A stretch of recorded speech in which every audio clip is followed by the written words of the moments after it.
Notre série sur la route des vacances a pris une direction de la Côte d'Azur, la découverte du massif de l'Estérel. Et cette semaine, vous allez le voir, le van va rapidement devoir se garer pour laisser place à une mobilette. Dernier épisode tout-terrain signé Margot Subra-Gomez et Ewen Martin.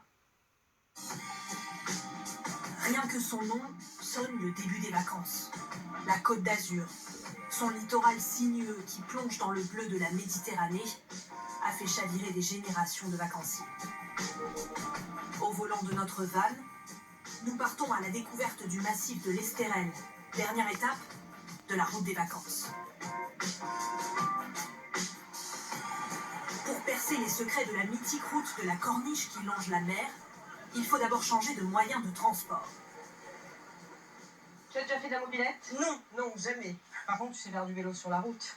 Oui. Ça, les voitures. La circulation. Voilà, l'essentiel, c'est ça. Donc, toujours, de toute façon, gérer un petit peu les deux freins en même temps. C'est pas violent, tu feras pas une roue avant, t'inquiète pas. Pédaler pour démarrer. On pédale pour démarrer. Okay. C'est parti. Elisabeth Perroni et sa bande de copains sont mordus de deux roues.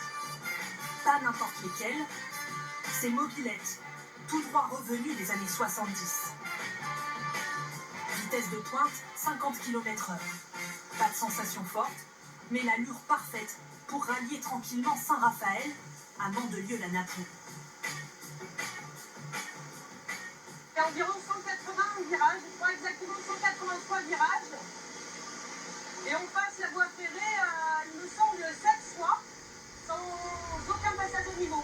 L'idée, c'est de pouvoir profiter du paysage et aller pas trop vite, quoi. C'est ça, même en étant de la région ou motard, on redécouvre en fait le paysage en mobilette parce qu'on roule à faible allure. Et du coup, on peut se mettre proche du bord pour regarder la corniche.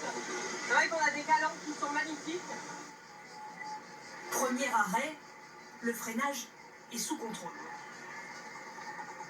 Elles viennent d'où ces mobs? Alors, ces mobs, ça fait une vingtaine d'années qu'on a commencé cette collection, qui n'était pas une collection au départ. On a commencé à en acheter une, deux, trois.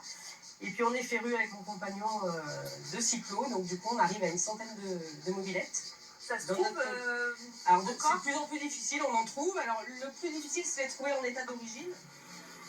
Pour cette bande d'amis, les balades à mobilette ont aussi un petit parfum de nostalgie. Quand je monte sur ma mobilette, j'ai 15 ans et il n'y a pas de limite. Enfin, il faudrait d'ailleurs se réfréner, mais ouais, c'est des sensations de pure liberté. Elle doit être parmi les plus belles routes du monde, j'imagine. Alors, il paraît que c'est la plus belle de France, voire l'une des plus belles du monde. Après, je suis peut-être chauvine, mais il paraîtrait. Et franchement, qui a envie de la contredire? Nous quittons la corniche et sa vue panoramique